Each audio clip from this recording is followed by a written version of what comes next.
Hello and welcome to Jill Cameron Creations. Please don't forget to subscribe. Hit the subscribe button up there so you don't miss a single video. We're doing another Father's Day card today, and I'm using products from Papertrey Ink. Some of the products are from the ink to paper line, and some of them are from the older products from over on Papertrey Ink. Okay, so I have listed all of the products listed down below. There's my card sketch that I have, and I left a mistake in here so you could see it. I am using a Kraft colored card base, and I'm going to stencil a background on my card. And when I stencil something, I always tape it to the back of the stencil so that my cardstock doesn't move around. But my mistake was I chose the wrong color. I honestly just chose the wrong color. I wanted it to be kind of a bright green on this, so I went with old paper. But old paper did not stand out at all on this background. It just didn't. It didn't stand out at all. So I left this in here so you could see it. What I actually ended up going with was gathered twig, and it's a huge difference. I actually tried another color in between this that was a little bit grayer, thinking I would get the combination of the paper and the ink, and it just didn't work. It just didn't work. It was still way too light. So the ink blending tool that I'm using is a domed ink blender from scrapbook.com, and the ink handle, the ink blending tool handle is still one from Holtz. They work just fine. They're the exact same thing as the ones from scrapbook.com. See, it didn't show up. You can very lightly see it, which would be fine if I wanted kind of that, but I didn't. So I ended up going with gathered twig, like I said, and you can see the difference immediately that is on there. The one thing that I will say about using a domed blender with a stencil is that you do need to go back and forth and around and kind of smush it down in there, especially if the holes are kind of smaller.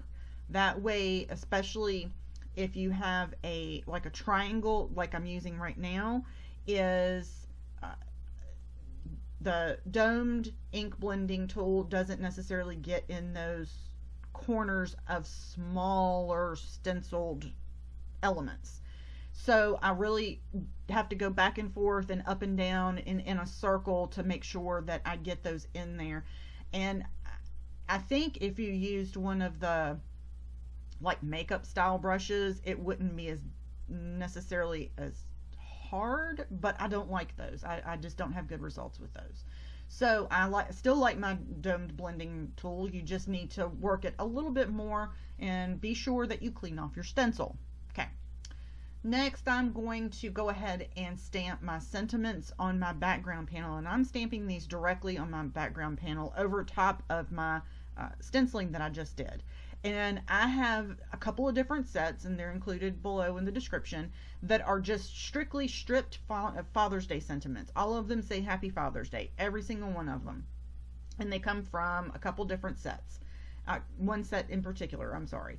And what I'm using here is a popsicle stick that's wooden, that my stamps aren't going to necessarily stick to. And I am lining up those stamps so that they are all aligned in a straight line on that left side. And I am just making sure that they're straight visually, and I'm going to put the lead down on my mini Misty here, and then I'm going to ink up my stamps, and I'm going to stamp it directly on my background panel there. Very easy background, very simple background right here. And then I'm going to pick up my panel and actually my card base there, and I'm going to slide it up, and I am then going to stamp it again. And that way I have these amazing sentiments that are running all the way down the side of my card here, and ta-da!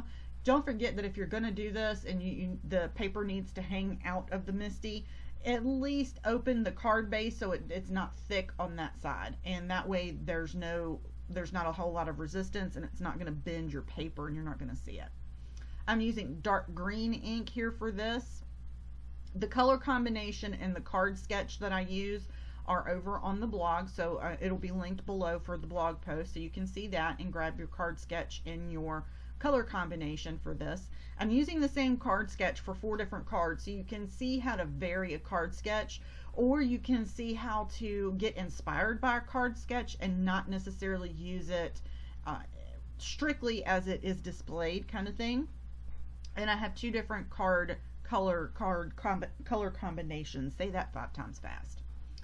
All right, so I am using it's an awards quote unquote stamp set. So because they kind of look like the little medallions that you used to get on the awards, like when you did in like elementary school, and you had the stickers and the little awards for reading the most books, or you know, something like that. And that's what these kind of look like. So I'm stamping 3 of them, and I actually showed a little trick the other day how to get, if you wanted to put 4 of these on the panel, I would recommend that you put a little bit closer to the corners and then stamp them, but I didn't use that trick when I was doing this because I didn't put it far enough in the corner. Anyway,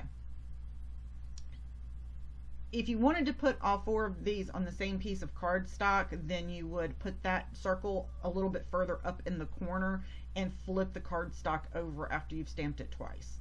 And I did that the other day. Works beautifully. Okay, so I'm going to stamp the rest of these images here and make sure that the inside of each of the stamped images is in line. I'm going to use a piece of heavy duty acetate. The piece of acetate that I'm actually using is from Stampin' Storage. It's their stamp storage acetate sheet, so it's pretty heavy duty. And I cut it down, so I cut one down so it'll fit inside of my mini Misty here. And it gives me the ability to stamp and see that it doesn't necessarily align properly. So I can clean my stamp off, I can wipe off my acetate, and I can realign that stamp and then make sure that it's in the right place. Now you can do this with a piece of the backing from your stamp sets if you wanted to, and pull one off and use it. I would recommend that it's not the flimsy stuff that crinkles really easy, that will get lines and stuff in it really easy. I would use a piece of the heavier duty stuff. I also have linked in the products below, I have linked these particular stamp storage things in the description below so that you can use those as well. And it comes in a package of 10, I think. I could be really wrong about that, but I think it's in a package of 10.